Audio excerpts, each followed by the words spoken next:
Welcome to Stroke of Genius podcast of the Academic Experience. I'm your host, Darren Alva.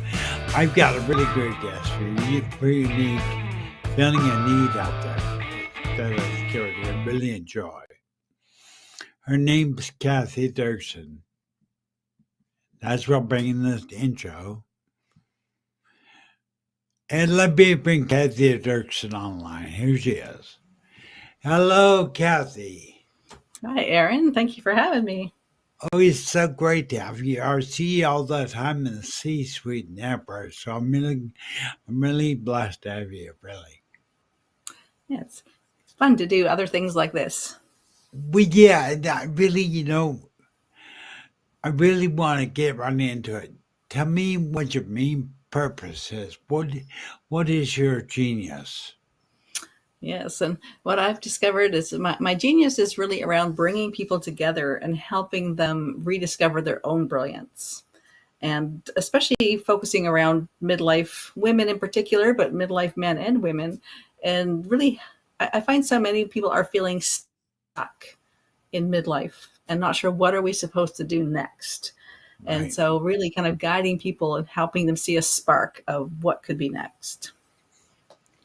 And that's really where you come. I know that one of your platforms you developed is a really unique collaborative book creation, which I was fortunate enough to be invited by you to join as one of your authors. But please tell everybody a little bit about that.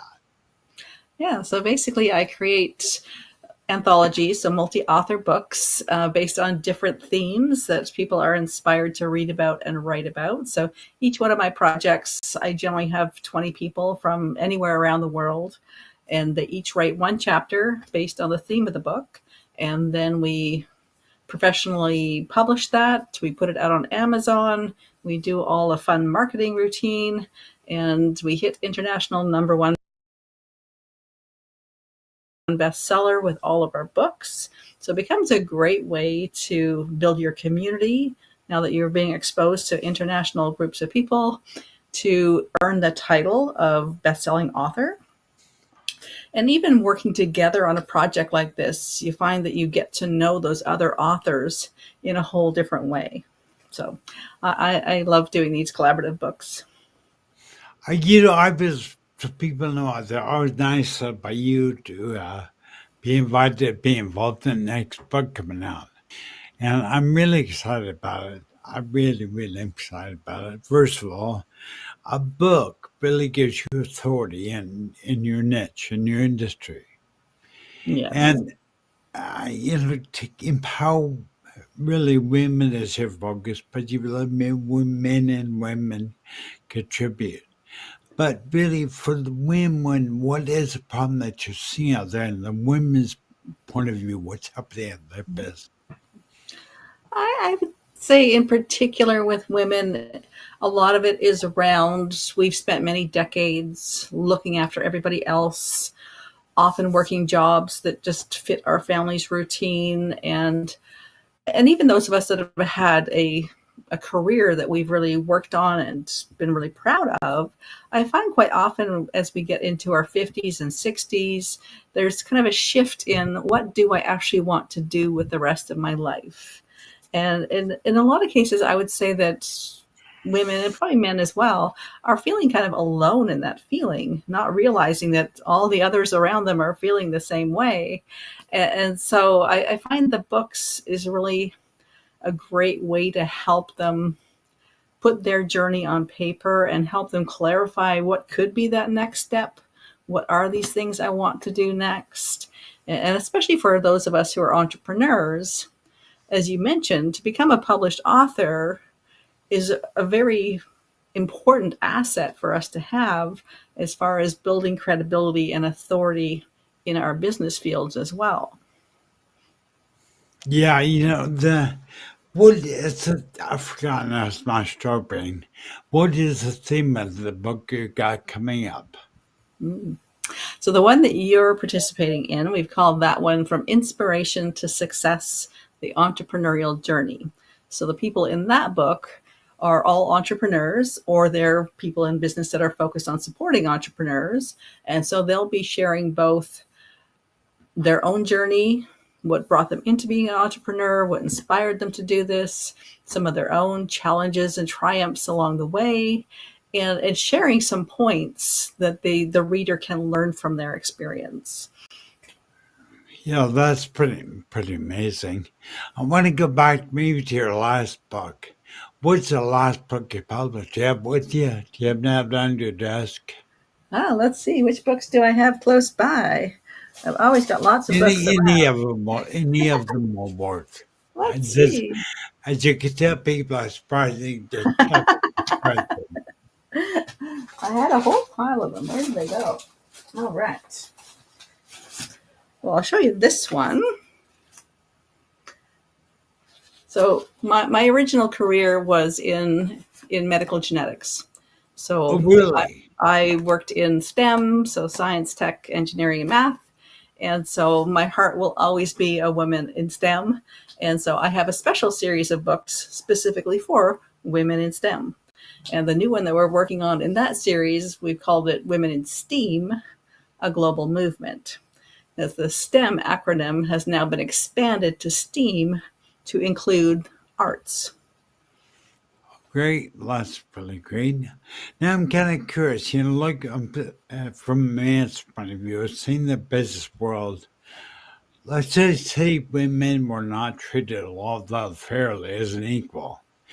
But you're coming here, putting women in an equal platform and just empowering them to touch the world. I want to say, awesome job. It's great.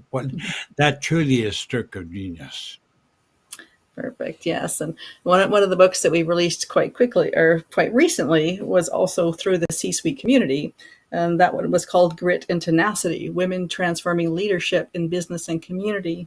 So that one was really fun too. So it was a lot of the C suite women, as well as some other women that are not necessarily part of the C suite community, but they were all sharing their own journey and how they've stepped into leadership and how they're supporting other women to step into leadership in many different parts of life.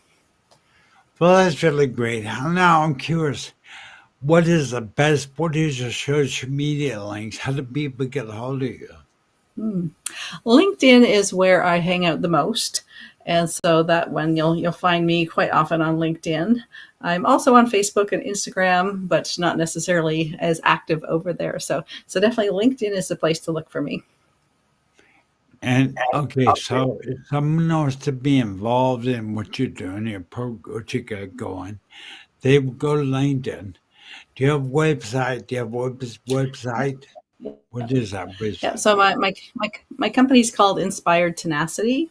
So if you just go to inspiredtenacity.com, that will take you to all of my lists of previous books, of books that I have right now that you can jump into, and a lot of other details about the projects that I've got going on. So that's the easiest way to find me, just inspiredtenacity.com.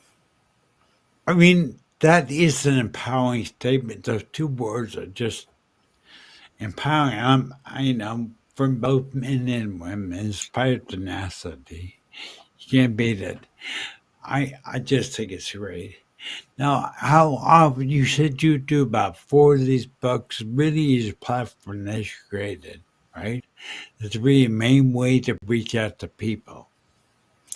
Yes, yeah, that's the main thing that I've been doing. I'm also starting to do some retreats as well, which is fun. One of the retreats we're doing, we're taking the book to New York City and having a billboard on Times Square. Oh, So that, now that's great. yes, yes. So we'll do that with our book, probably into next year when the book that you're in is on Times Square billboards. But that That's is one really of the great. new things. Now, I'm really curious. Part of this podcast I try to find out what brought Cathey Derksen to this niche, to this desire to help people, about women. Tell Yeah. me a little about the story. Yeah, I know it's funny because I always say if you'd asked me 5 years ago if I was going to become a published author and get into publishing books, and if you'd asked me that 5 years ago, I would have laughed at you. Uh-huh. because there was nothing in my past. I did not see anything on the horizon that was leading in that direction. And I got involved in my first book in 2019, and I was just one of the authors in somebody else's book. And at that time, I was working a job. My only goal with wanting to be in the book was that I felt that my story could help other women.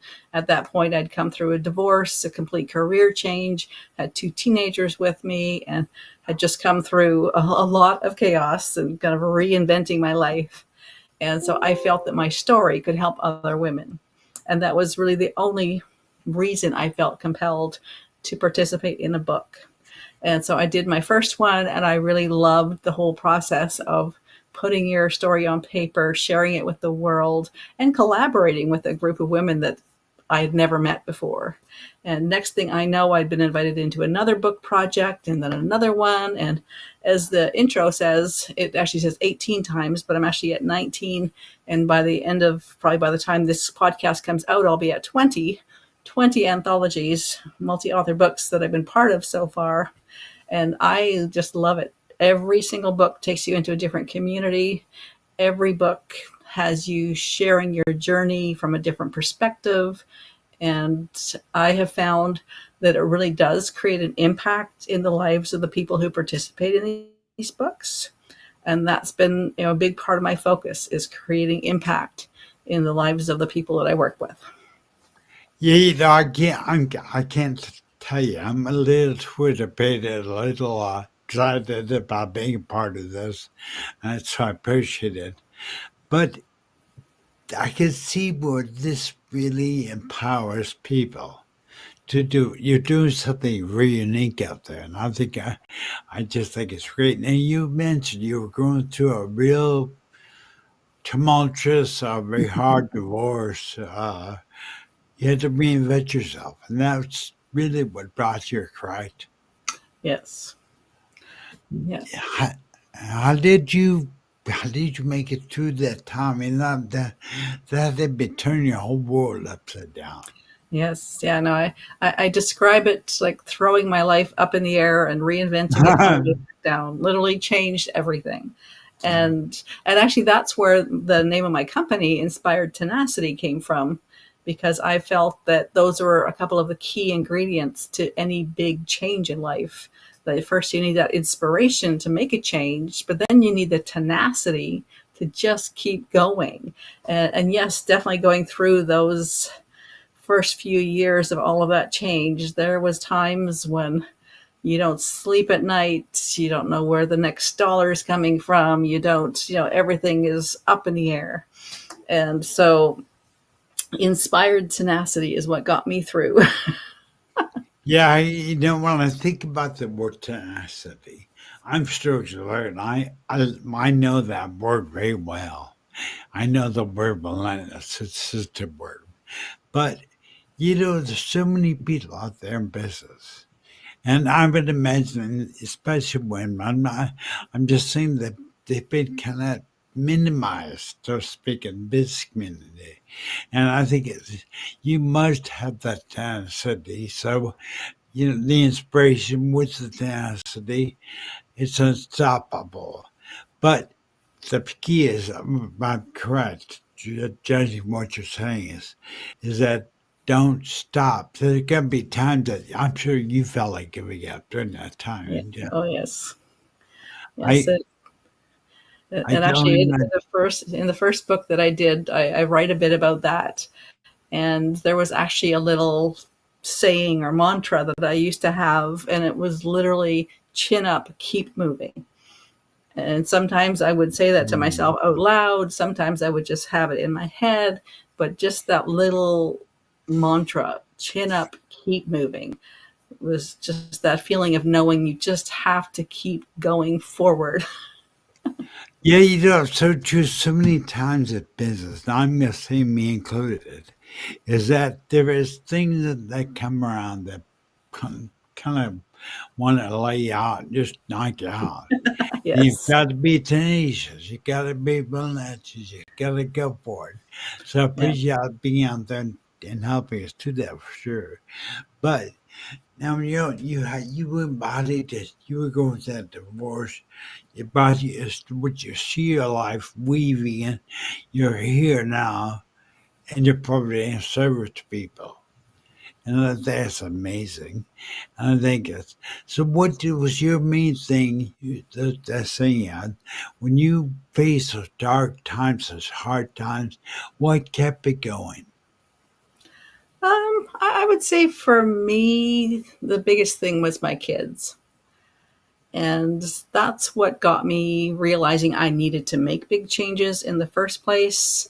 It just kind of, it's funny how we just kind of go through life sometimes and not really noticing the toxic things around us, or how things are not okay, kind of comparing it, what they talk about, that frog in the boiling water, that Yeah. when the frog is sitting there in the cool water and he doesn't even notice as it starts boiling and he's still in that bucket of water, and kind of like that. And it, my marriage was toxic and abusive. My workplace at the time was really negative, and I think it was when I thought about what example am I being for my kids, to, what kind of example of a marriage am I living in? What kind of an example of a grown up making grown up decisions am I, working in a job that's constantly stressing?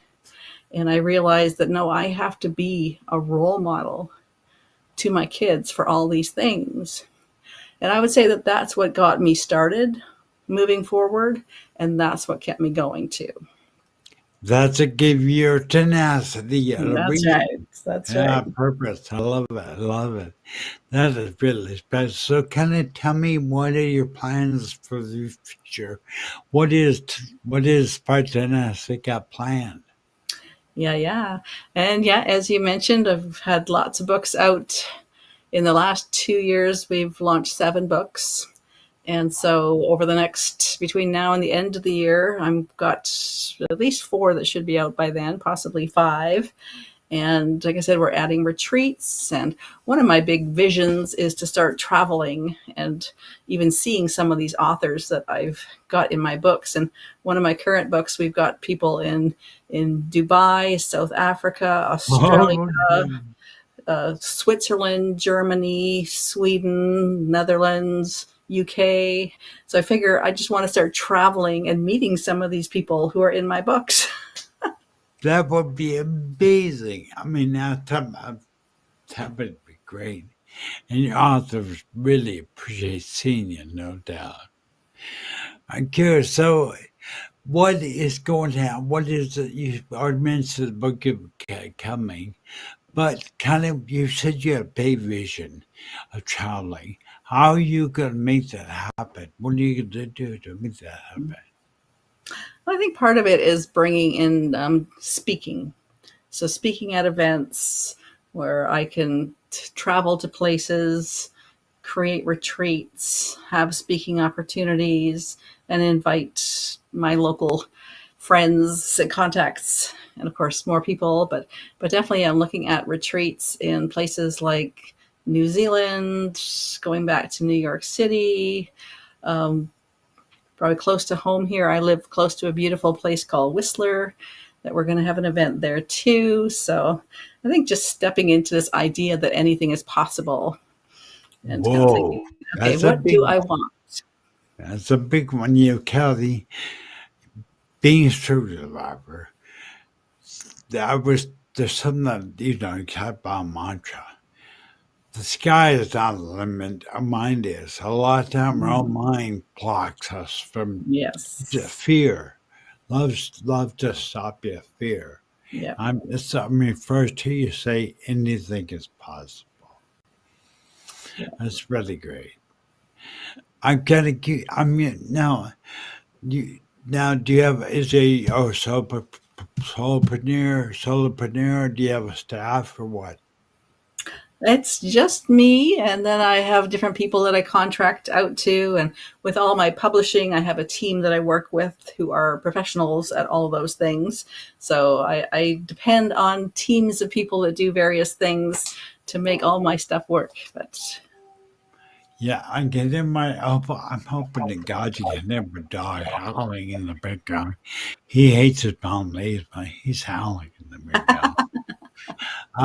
But well, that's really great, Guy. I really want to say thank you for spending a little bit of time here with me and talking with you on my podcast. I really appreciate it.